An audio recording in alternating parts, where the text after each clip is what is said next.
하나님 말씀은 출애굽기 32장 30절에서 35절까지 한 목소리로 같이 읽도록 하겠습니다. 이튿날 모세가 백성에게 이르되 너희가 큰 죄를 범하였도다. 내가 이제 여호와께로 올라가노니 혹 너희를 위하여 속죄가 될까 하노라 하고, 모세가 여호와께로 다시 나아가 여짜오되 슬퍼도소이다. 이 백성이 자기들을 위하여 금신을 만들어 싸우니 큰 죄를 범하였나이다. 그러나 이제 그들의 죄를 사하시옵소서. 그렇지 아니하시오면 원하건대 주께서 기록하신 책에서 내 이름을 지워버려 주옵소서. 여호와께서 모세에게 이르시되 누구든지 내게 범죄하면 내가 내 책에서 그를 지워버리리라. 이제 가서 내가 내게 말한 곳으로 백성을 인도하라. 내 사자가 내 앞서 가리라. 그러나 내가 보응할 날에는 그들의 죄를 보응하리라. 여호와께서 백성을 치시니 이는 그들이 아론이 만든 바 그 송아지를 만들었음이더라. 아멘. 인사합시다. 하나님께서 함께 하십니다. 하나님께서 함께 하십니다. 지난번에 우리가 잠시 살펴봤던 말씀을 회상을 해보면 모세가 그 이스라엘 백성들이 범죄한 것을 보고 여호와의 편에 선자들은 다 나오라 했을 때 레위인들이 모세의 음성을 듣고 나와서 정말로 가슴 아픈 일, 형제가 형제를, 자기 부모를, 자식을 이렇게 죽이는 그러한 참혹한 광경을 우리가 살펴봤습니다. 그렇게 했을 때 하나님께서 그 백성들을 정말로 용서해 주시는 겁니다. 이어가지고 오늘 이제 모세가 하나님 앞에 다시 나가서 이스라엘 백성을 위해서 중보 기도를 드리는 거예요. 그러면은 이 말씀을 가지고 우리가 생각할 수 있는 것은 모세가 이미 한번 중보 기도를 드렸잖아, 그죠? 드렸는데 왜 다시 중보 기도를 드리는 것으로 나타나는가?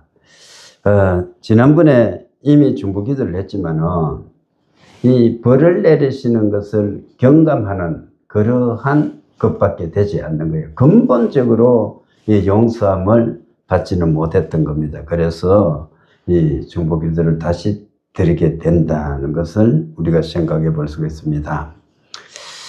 오늘 말씀을 가지고 우리가 생각해 볼 수 있는 것은 이 하나님 앞에서 보면은 생명책에 이름이 지워지는 이름이 있고 지워지지 않는 이름이 있는 거예요.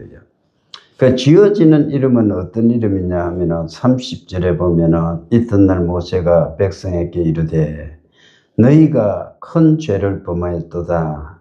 내가 이제 여호와께로 올라가노니 혹 너희를 위하여 속죄가 될까 하노라 하고 이렇게 말합니다. 그래서 이 죄가 있으면은 생명책에서 이름이 지워지는 거예요. 33절에도 보면은 여호와께서 모세에게 이르시되 누구든지 내게 범죄하면 내가 내 책에서 그를 지워버리리라 이렇게 말씀하고 있는 것입니다. 30절에서 보면 큰 죄를 범했는데 이스라엘 백성들이 범한 죄가 어떤 죄입니까? 금송아지를 만드는 거다. 금송아지는 지난번에 우리가 뭐라고 했습니까? 애굽에서 애굽 사람들이 섬기던 아피스라는 그러한 황소신이다. 그 송아지를 만들어 놔놓고 우리 하나님이다 이렇게 선포를 해버렸으니까 이것보다 더 큰 죄가 없는 겁니다. 이스라엘 백성들이 저지른 이 금송아지 우상 숭배는 오늘날 우리의 삶 속에서도 고스란히 그것이 드러날 때가 있습니다. 우리는 실제적으로 우리가 어떤 형상을 만들어 놔놓고 하나님이다 이렇게 섬기지는 않아요. 대부분의 성도들은 어떻습니까? 우리 하나님께서는 뭐 만드는 것, 새긴 우상을 만들지 말라 하니까 그런 것을 철저히 지키는 거예요. 천주교에서는 온갖 상들을 만들어 가지고 그것을 기념하기도 하고 그것이 영험한 것처럼 그렇게 이야기도 하지만 우리 개신교에서는 절대적으로 그런 것이 없지 않습니까? 그죠? 우리는 이제 저 같은 경우는 그래요. 예를 들어서 예수를 믿는다면 십자가 목걸이 하는 거, 또는 우리 뭐 전에 한참 했던 십자가 대행진 하는 거, 그런 것조차도 저는 그게 옳게 바라보지 않아요. 좀 부정적으로 봅니다. 제 개인적인 것인지 몰라도. 예를 들어서 땅 밟기 하는 거, 그것도 미신적인 요소가 너무 많다, 이렇게 생각합니다, 저는. 그래서 그런 걸 단호히 거부해요. 땅 밟기라든지 이런 것들이 뭐 어떤 성경적인 근거가 있는 게 아니거든, 그죠? 그 인간의 생각에 의해서 그런 것들을 만들어내는 거예요. 십자가 대행진을 한다고 십자가를 메고 돌아다니는 거, 예수님의 십자가가 어디 내가 메고 갈 수 있는 그 정도의 십자가입니까? 그 흉내 내는 것, 그거 윗선인 것 같아, 내가 볼 때. 그분들이 진심 어린 신앙을 내가 알 수가 없지. 그런데 나는 좀 그런 거예요. 가식적이고 너맵게 보이고 하는 거, 그것을 가감히 좀 배격하는 편이에요. 그런데 그런 것 대신에 오늘날 우리에게 다가오는 것은 뭐냐? 더 큰 보면 우상들을 우리가 섬기고 있는지 몰라요.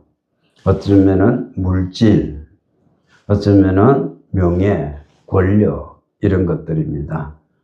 사람하고 관계, 정에 얽매여 가지고 우리가 어떤 것, 하나님보다 내가 사람의 어떤 요구를 들어줄 때 그런 것들이 어쩌면 우상이에요. 예를 들어 지금 선거철이 곧 다가오잖아요, 그죠? 전부 잘 아는 사람이 나에게 부탁을 하는 거야. 네가 하루만 어떻게 해가지고 나를 위해서 좀 도와다오. 거절을 못하는 자리인 거예요. 전부 다 같이. 뭐 저 같은 경우 그렇지 않습니까? 전부 다 잘 아는데 그게 만약에 내가 목사가 아니라고 치고 거기에 보면 주일날 네가 1시간만 하면 된다, 1시간만. 그때가 예배 시간이에요. 내가 그걸 빼먹고 거기 가면은 그게 우상이 다른 것 없습니다, 그죠? 장날인데 사람들은 엄청 모였어.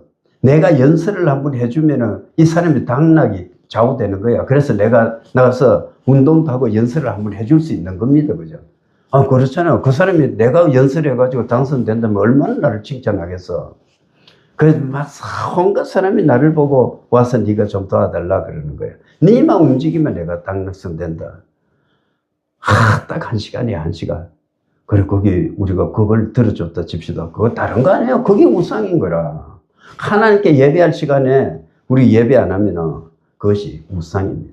그런 것들을 우리가 정말 싸워 나가야 돼요. 어떨 때는 유혹이 있을 수 있고, 어떨 때는 정말로 정해가지고 끌려가야 될 때도 있고, 딱 한 번만 내가 요거 눈 감고 이렇게 내가 예배를 빠지면은 엄청난 이익이 다가올 수 있는데, 눈에 뻔히 보이는 건데, 이렇게 생각할 수가 있지 않습니까? 유혹 앞에서 우리가 자유로울 수가 없어요.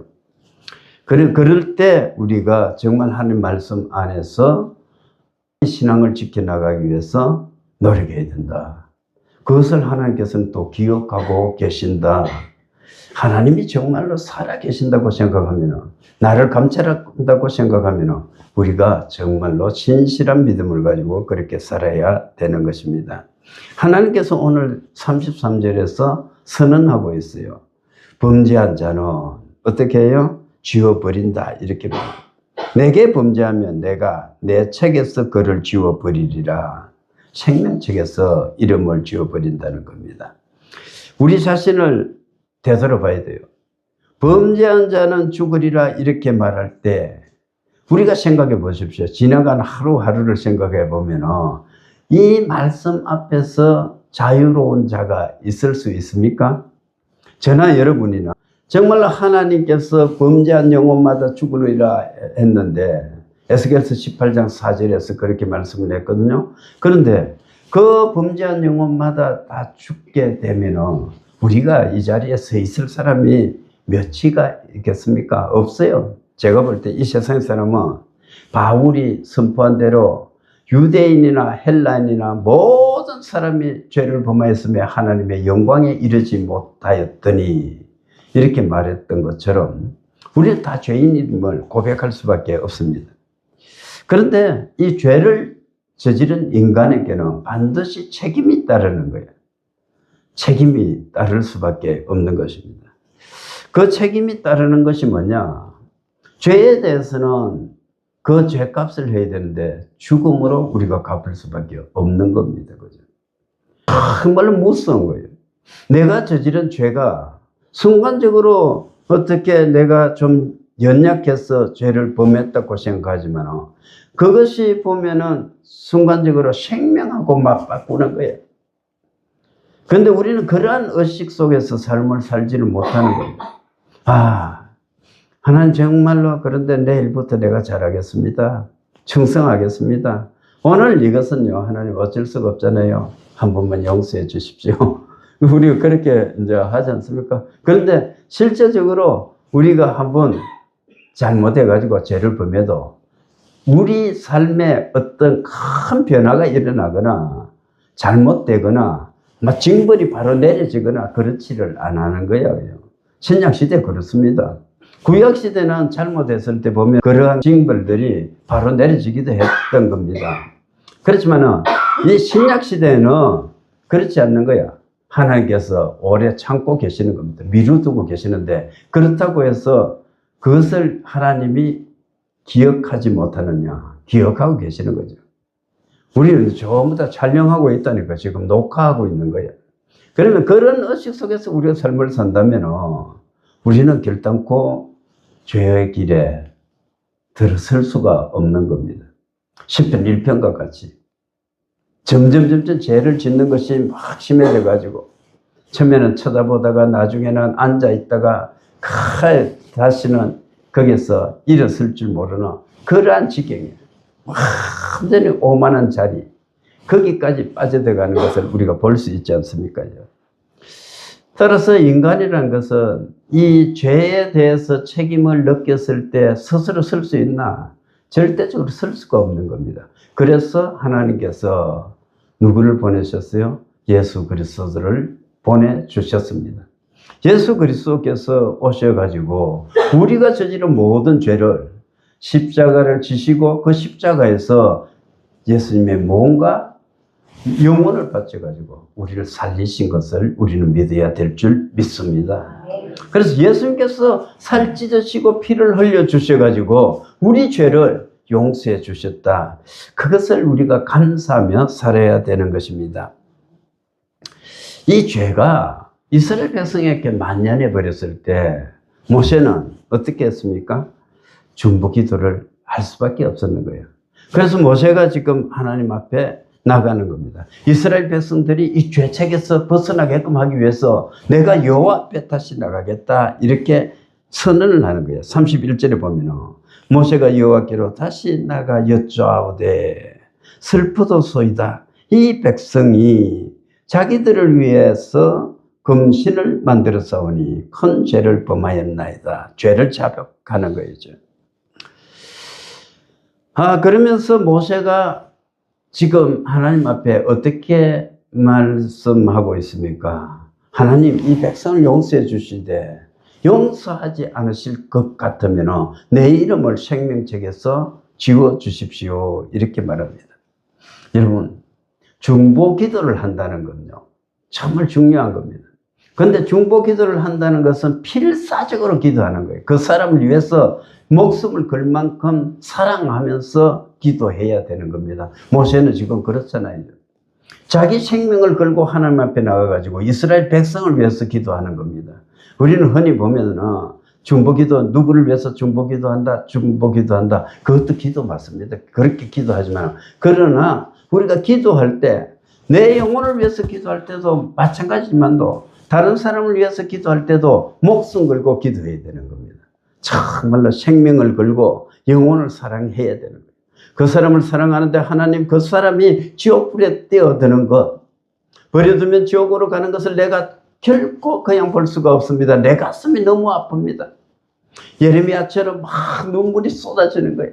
하나님, 이 백성이 정말 하나님을 떠나서 죽는데 막 이렇게 애통하면서 기도할 수 있는 사람이 되어야 되는 것입니다. 아까 이야기했다시피 모세가 이렇게 기도하게 되는 것은 처음에 기도했던 것은 죄의 경감에 불과했던 거예요. 완전한 사면을 얻어내야 되는데 아직까지 하나님으로부터 그렇게 완전한 사면을 받아내지 못했기 때문에 대신 죽겠다고 이야기하는 겁니다. 그런데 이 모세의 기도 속에서 우리가 생각해 볼 수 있는 건 뭡니까? 이 앞전에 우리가 살펴봤던 아론의 모습하고 너무나 대비가 되는 거예요. 아론은 어떻습니까? 이 백성들이 금부치를 가져와서 내가 그것을 불에 던졌더니 송아지가 되어서 나왔습니다. 이렇게 변명했잖아요. 이 백성들이 잘못됐습니다. 내가 뭐 잘못된 게 아니고요. 너무나 그들이 거시하게 항의하니까 나는 어쩔 수 없이 그렇게 했습니다. 이렇게 이야기를 했던 겁니다. 그런데 오늘 모세는 어떻습니까? 자기가 없을 때 일어난 현상에 대해서 책임을 모두 다 자기가 지는 거예요. 하나님 내 백성이에요. 하나님의 백성입니다. 내 백성이 하나님의 백성이고 하나님의 백성이 내 백성인데 이 백성들이 구원받지 못한다면 내가 살면 뭐합니까? 이렇게 되는 거예요. 그러니까 내 생명을 걸고 하나님 앞에 요구를 하는데 하나님 이들을 용서해 주십시오. 지도자가 너무나 대비되지 않습니까? 오늘날 정치인들이 이런 구절을 좀 읽어야 돼요. 전부 자기 책임은 지지를 않고 전부 다 면피해버리잖아요. 면피. 온갖 것들을 가지고 자기 행위들을 합리화시켜 나가지 않습니까? 그죠? 이런 구절을 가지고 지도자의 요건이 어떤 것인지를 배워나가야 되는 것입니다. 여러분 그렇지 않습니까? 지도자는 결단코요. 당당한 거예요. 잘못한 것을 잘못했다 해버리면 오히려 지지가 올라간다니까요. 우리도 마찬가지잖아요. 교회도 그렇잖아요. 지도자가 잘못한 게 있을 수 있습니다. 교회는 벌을 내릴 때 몇 년간 지켜보는 거예요. 지켜보고 나서 그분이 진정으로 그거 해결을 했다고 생각하면 복권시켜줘야지. 용서해 줄 알아야죠. 벌도 내릴 줄 알아야 되는데 용서도 해줄 줄 아는 거예요. 그런데 오늘날 교회는 어떻습니까? 벌은 안 내려. 안 내리면 마음속에 용서도 안 하는 거야. 용서도. 이게 이제 벌을 안 내리니까 평생 가는 거예요. 평생 저 사람은 죄인이고 이렇게 딱 올가미를 씌워놔놓고 그것을 벗겨주려고 생각을 안 하는 겁니다. 한번 그 사람이 죄를 저질러 보면 영원한 죄인이 되는 겁니다. 그런데 성경은 그렇지 않아요. 성경은 잘못을 했을 때 어떻게 합니까? 지적을 내가지고 시벌을 하는 겁니다. 벌을 내리고 나서 세월이 지내가지고 그 사람이 돌아오면 다 관용하고 용서해 줬다니까요. 그것이 성경적인 그거 가르침 아닙니까? 그런데 성경을 우리가 그대로 지키려고 생각을 나누는 거예요. 그래서 사람 기준에서 판단해가지고 잘못했으면 영원토록 그 사람은 내가 죽을 때까지 그 사람은 죄인인 거고 그러면 자기는 죄가 없습니까? 자기도 죄인인데 그렇지 않습니까? 정말로 기독교 내에서 용서는 찾아보기 참 힘들어요. 우리는 관용하고 사랑하고 용서하고 그렇게 이야기하지만 정말로 힘들어요. 내가 전에 이야기했지 않습니까? 여러 사람을 이렇게 대하다 보면 힘든 사람이 있는데 목사들이에요. 목사들, 스님들, 목사들 이것은 절대적으로 안 변하는 거야. 자기가 이야기한 것이 진리이기 때문에 안 되는 거예요. 양보라고는 있을 수 없어요. 그러면서 어떻게 관용을 해요? 용서를 해요. 여러분 그것이 우리의 현실 아닙니까? 제가 목사지만은 그래요. 그렇게 융통성이 없고 그렇게 온고집인데 어떻게 우리가 용서한다 그러고 용서하라 이야기를 할 수가 있느냐 말이죠. 안 그런 분들도 있는가 모르겠어요. 내가 겪었을 때 그런 분들이 더 많다는 거예요. 정말로 그래요. 한 번쯤 생각해 봐야 됩니다. 이 모세 기도는요, 사도 바울의 기도하거든요. 사도 바울도 통이나 기도를 했잖아요. 로마서 9장 3절에서 보면 하나님 내 백성은 정말로 이 백성들이 구원받는 거 그것 바랍니다. 그렇지 않으면 내가 저주를 받겠습니다. 바울이 그렇게 기도했어요. 그 바울을 지나서 예수 그리스도는 실제적으로 몸으로 그것을 실천했습니다. 원수 같은 이 세상 사람들, 정말 하나님을 배역한 그 사람들이 죄를 저질렀는데 하나님 그들을 용서하기 위해서 내가 십자가를 지겠습니다. 하나님 내가 죽음을 택하겠습니다. 그래서 하늘 보좌를 버리고 이 세상에 인간으로 오셨지 않습니까? 실제로 죽으셨지 않습니까? 여러분, 그 예수님께서 그렇게 사랑을 실천했던 겁니다. 이 모세의 중보기도, 생명을 건 중보기도, 이것을 우리가 생각하면서 우리를 위해서 정말로 목숨 버리면서 우리를 이렇게 죄에서 벗어나게끔 해주신 분이 누군지 우리가 다시 한번 생각해야 될 줄 믿습니다.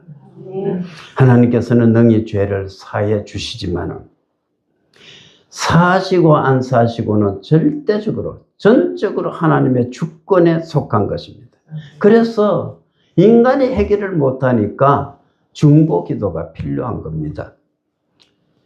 여러분, 저와 여러분이 이 말씀을 생각하면서 우리가 정말로 중보기도할 수 있는 사람, 피 흘리면서까지 정말로 내 등에서 땀이 흐르는 그러한 모습으로 기도할 수 있어야 돼요.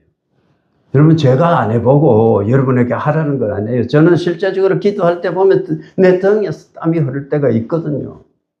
정말 머리에서 등줄기로 이렇게 땀이 흘러내려요. 다른 사람을 위해서 기도할 때 정말 그렇습니다. 그런데 그렇게 기도해야 되는데 제가 잘한다는 것이 아니고 정말로 우리가 한 사람의 영혼을 위해서 기도한다면 내 생명을 바쳐서 기도하는 그러한 모습이 필요하다는 겁니다. 그러한 기도를 했을 때 하나님께서 응답해 주시는 것입니다. 33절에서 35절에 보면은 하나님께서 말씀하시는 겁니다. 여호와께서 모세에게 이르시되 누구든지 내게 범죄하면 내가 내 책에서 그를 지워버리리라. 이것이 하나님의 공의입니다. 공의. 죄를 지은 인간은 누구든지 죽을 수밖에 없다는 것. 죄는 반드시 심판받는다는 것. 누구든지 범죄하면 죽는다는 것. 아까 말씀했습니다만 에스겔서 18장 4절 20절 동일한 말씀이 기록되어 있습니다.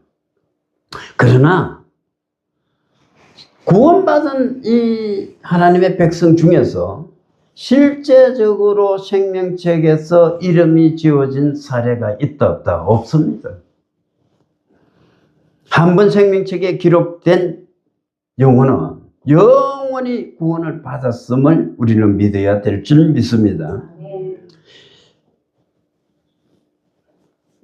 왜 그러냐면 예수 그리스도께서 십자가에 달려서 우리를 위해서 흘리신 그 피의 공로, 속죄의 공로가 죄의 영향보다는 훨씬 크기 때문에 그렇습니다. 그것은 다시 말해서 하나님의 공의보다 사랑이 더 크다는 것을 우리에게 말씀해 주고 있는 것입니다.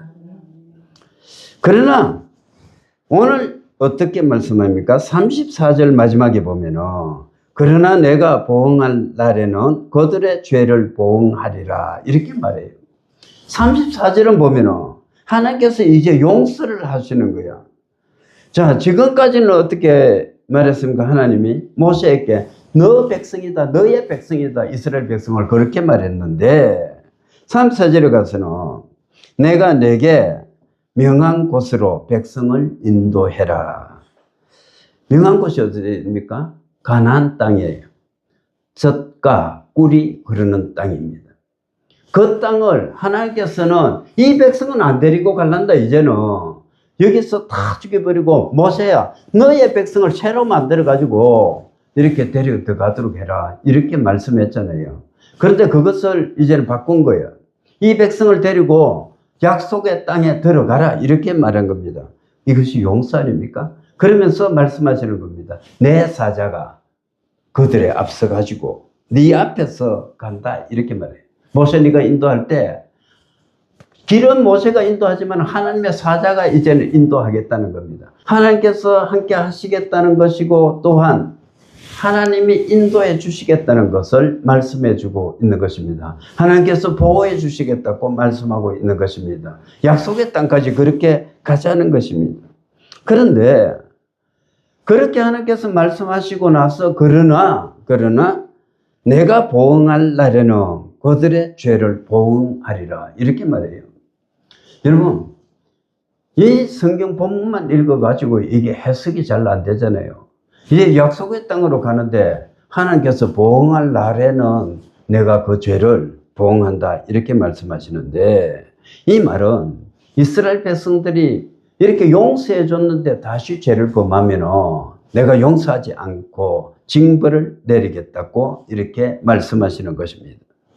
그리고 35절에 보면 여호와께서 백성을 치시니 이렇게 말했는데, 이것은 실제적으로 이스라엘 백성들이 이렇게 우리가 지난 시간에 살펴본 대로 레위인들이 서로 백성을 죽이는 그것 위에 전염병을 이렇게 내주셨다, 이렇게 해석을 합니다. 그래서 백성을 치시니 이는 그들이 아론이 만든 바 그 송아지를 만들었음이라, 이렇게 말씀하고 있습니다. 공의의 실현입니다. 그리고 철저하게 죄의 뿌리를 뽑는 거예요. 정결케 하는 겁니다. 여러분, 죄의 뿌리가 뽑혀져야 되는 겁니다. 하나님의 백성은 결과적으로 죄를 짓지 않고 순전한 모습으로 이렇게 공동체가 형성되어야 된다는 것을 말씀하고 있는 것입니다. 이것이 하나님의 공의입니다. 공의. 그런데 하나님의 사랑이 어떻게 돼요? 오늘 본문에 또 나타나는 거예요. 은혜가 나타나는 것입니다. 하나님께서는 구원받은 백성을 끝까지 인도하시겠다고 약속하고 있습니다. 그리고 약속하신 땅으로 인도해 주시는 것입니다. 하나님의 사자가 앞서가시는 것입니다. 하나님께서는 죄를 심판하시지만 한번 약속하신 언약, 이것은 버리지 않는 그러한 하나님이라는 것을 우리가 생각해 볼 수가 있습니다. 따라서 저와 여러분을 향한 하나님의 사랑, 또 우리를 향한 말씀, 불변하는 말씀임을 우리는 믿을 수가 있는 것입니다. 우리는 그렇기 때문에 용기를 가지고 살아갈 수가 있는 것입니다. 이제 말씀을 맺을까 합니다. 첫 번째 우리가 생각할 것이 있습니다. 야, 원래 우리는 어떤 이름을 가졌느냐? 생명책에서 지어질 이름을 가졌던 사람들입니다. 그런데 예수 그리스도 안에서 예수 그리스도를 믿음으로 말미암아 우리가 지워지지 않는 이름을 갖게 되었습니다. 이것이 은혜입니다. 그래서 정말로 우리가 이 은혜를 생각해 보는 겁니다. 이 한 주간도 생각할 때 하나님, 정말로 내가 생명책에 내 이름이 기록되지 못했다면 곧 예수님께서 재림하실 것인데 재림하면 내 영혼은 어디로 가야 되는지, 그리고 그때 육체까지도 전부 부활하는데 영원한 저주와 고통 속에서 내가 죽어가야 됐는데 하나님, 내 이름을 생명책에 기록해 주셨고 그리스도께서 그 목숨을 버려서 나를 살리셨으니 내가 감사합니다. 정말로 하나님을 위해서 살아가야 되겠습니다. 결단을 해야 되는 것입니다. 여러분, 신앙생활이란 것은 내 의지로만 되어지는 것은 아닙니다. 하나님께서 은혜를 주셔야 되는 것입니다. 그리고 은혜 받은 우리는 나 혼자 그 은혜를 간직하는 것이 아니고 다른 사람, 죽어가는 영혼들을 위해서 우리가 동일하게 기도해야 되는 것입니다. 연약한 성도들을 위해서 기도하고 우리보다 못한 사람들, 아직까지 예수 믿지 않는 사람, 그 사람들을 생각하면서 기도해야 되는 것입니다. 저와 여러분이요, 우리만 구원받고 우리만 잘 사는 데서 벗어나서 정말 용사가 됩시다. 힘 있는 용사가 돼서 우리가 하나님께서 이 시대에 우리를 불러주신 목적에 맞게 능력 있는 종이 되어서 쓰임받기를 갈망합시다. 그리고 그 기대에 부응해서 우리를 통해서 하나님께서 일하시는 모습이 세상에 널리 전파될 수 있는 그러한 삶을 살 수 있기를 주님의 이름으로 축원합니다. 기도하겠습니다. 아픈 데 손 얹기를 바랍니다. 하나님 아버지, 감사합니다. 오늘도 영원히 저주를 받아서 죽을 수밖에 없는 우리들을 하나님께서 그리스도 예수를 통해서 살려주셨음을 우리가 다시 한번 감사를 드립니다. 생명책에 우리의 이름, 우리 가족의 이름을 농명시켜 주신 것을 참으로 감사합니다.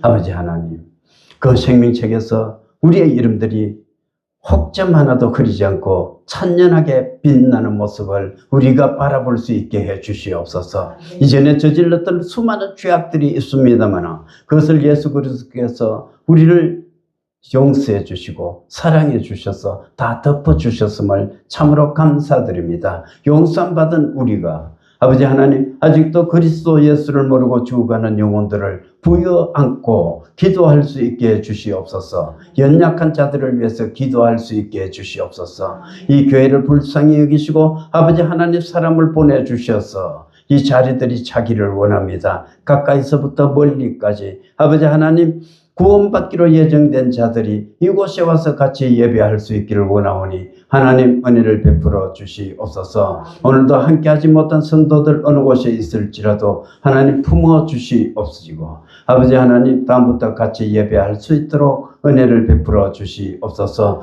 몸이 연약합니다. 아버지 우리를 불쌍히시고 고쳐 주시옵소서. 우리 아픈 곳에 우리 손을 얹었습니다. 아버지 하나님, 이 방송을 보는 분들도 모든 영혼마다 하나님 앞에 무릎 꿇고 손 얹어 기도할 때 그리스도 예수께서 동일한 은혜를 내려 주시옵기를 간절히 원합니다. 아버지 하나님, 지금 우리를 고쳐 주시옵소서. 하나님, 우리 가운데 임재하셨으니 성령의 능력으로 우리를 새롭게 해 주시옵소서. 나사렛 예수의 이름으로 명한다. 더러운 귀신아 떠나가라. 내가 예수 그리스도의 이름으로 명한다. 우리 몸의 모든 질병은 떠나가라. 예수의 이름으로 명한다. 모든 질병은 떠나갈지어다. 나을지어다. 나을지어다. 나을지어다. 온전케 될지어다. 우리를 고쳐주신 하나님 감사합니다. 고침받은 몸으로 뜨겁게 하나님 사랑하며 살아가게 해 주시옵소서. 이 한 주간도 아버지 하나님 우리 생업에 복을 주시옵소서. 우리 손으로 하는 모든 영역이 복받게 해 주시옵소서. 아버지 하나님 경제가 어려워지고 있습니다. 나라가 힘이 듭니다. 이럴 때 우리가 기도할 수 있게 해주시고 기도하는 자마다 하나님께서 능히 공급해 주시는 그 공급을 아버지 하나님 경험이며 살아갈 수 있도록 해주시고 필요를 채워주신 하나님 앞에 감사하며 살아갈 수 있도록 해주시옵소서. 지금은 우리 주 예수 그리스도의 은혜와 하나님 아버지의 무한하신 사랑과 성령님의 감화, 감동, 교통, 충만하신 은혜가 영원한 생명을 주신 그리스도 예수를 찬양하며 경배하며 하나님의 영광을 위해서 살아가기를 다짐하는 이 자리에 있는 모든 성도들 머리 위에, 가정 위에, 생업 위에 이제로부터 영원토록 함께 있을지어다. 아멘.